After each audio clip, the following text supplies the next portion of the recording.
Kamusta mga kamay? Welcome back to my channel. Samahan niyo ako ulit ngayong araw para sa bago na naman nating art tutorial. At kung bago ka pa lang dito sa channel ko, huwag kalimutan na mag-subscribe at i-hit ang notification bell para lagi kang updated pag may bago tayong video. Tara, simulan na natin.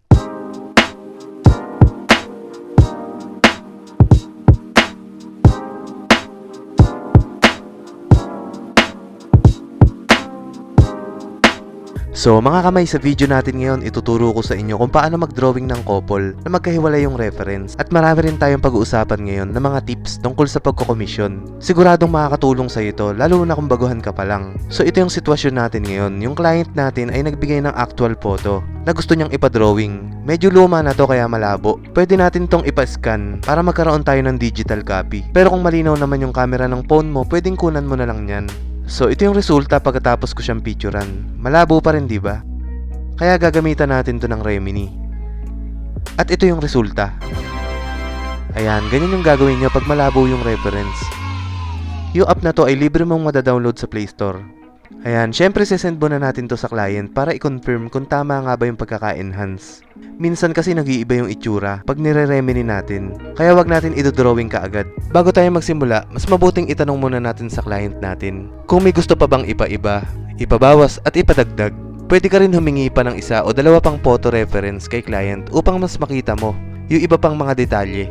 Ayan, tuloy lang tayo. Ang kailangan ay pagsamahin natin sila sa isang canvas. Dito ako nag-e-edit sa Photoshop. Pero kung cellphone yung gamit mo, pwede rin yung app na PixArt. Pag-aralan mo lang doon yung pag-cut o pag-remove ng background ng mga picture. Madali lang yon mga kamay. Ayan, diskarte mo na kung ano yung magandang pwesto na gagawin mo sa kanila. Pwede mo rin tanong yung client mo kung sino yung mas matangkad. Sino yung gusto nilang nasa kanan o nasa kaliwa. Mahalaga na may communication kayo ng client mo sa bawat gagawin mong desisyon sa pinapagawa niya. Upang maiwasan yung mga tanong-tanong sa huli kung bakit ganito, bakit ganyan. Dahil mahihirapan ka nang mag-revise pag may pinabago pa siya sa huli.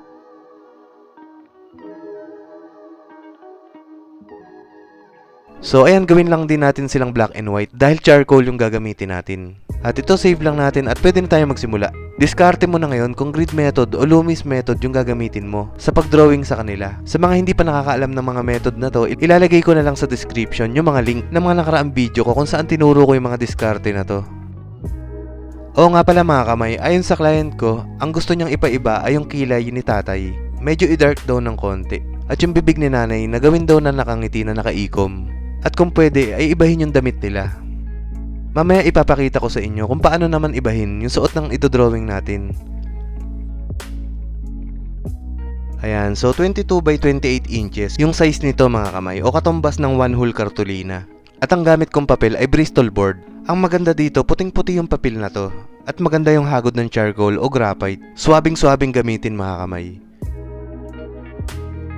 At isang mahalagang paalala nga pala mga kamay, sa mga bago pa lang sa pagkukomisyon, huwag kayong papayag na walang down payment bago kayo mag-start. O mas maganda pa nga kung full payment ka agad, kahit sino pa yan.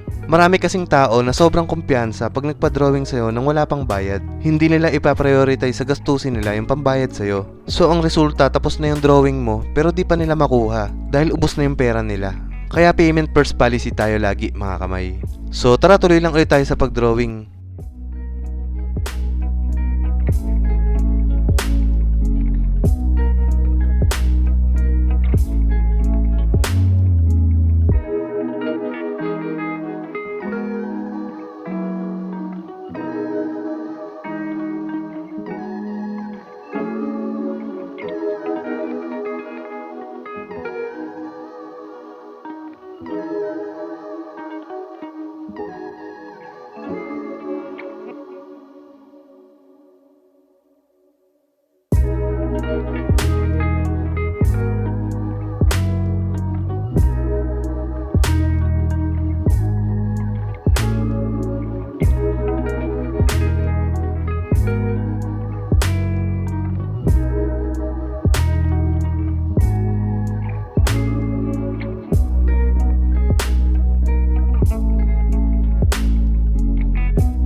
So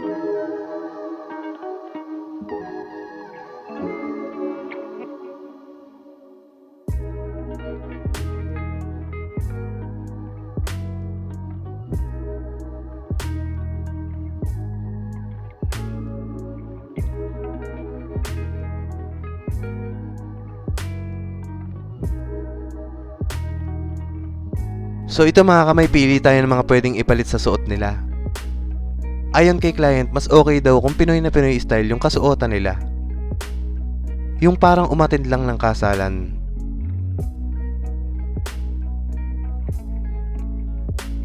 Ayan, sa tingin ko pwede na tong mga to. So tara, tuloy lang ulit tayo sa pagdrawing.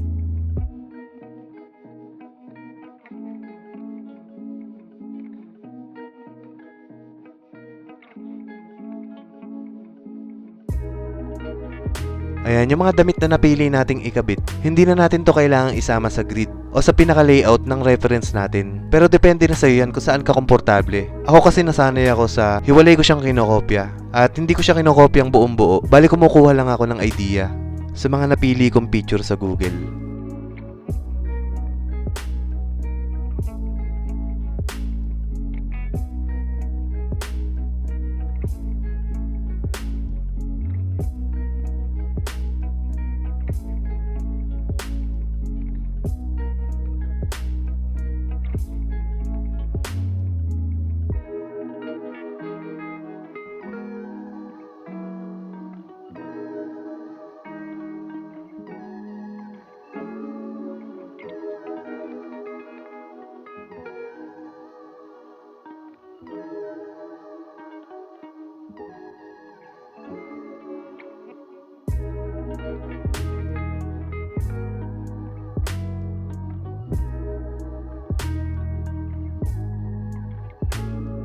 Ito, patapos na tayo mga kamay. Sana may mga natutunan kayo sa mga pinag-usapan natin ngayon. Kung may mga katanungan pa kayo at mga request na tutorial, i-comment mo lang yan sa ibaba. Palike na rin ang video bilang suporta at i-share mo na rin to sa mga tropa mong interesado sa art. Huwag din kalimutan na mag-subscribe kung bago ka pa lang dito. Yun lang mga kamay, salamat sa panonood at kita-kita tayo sa next video.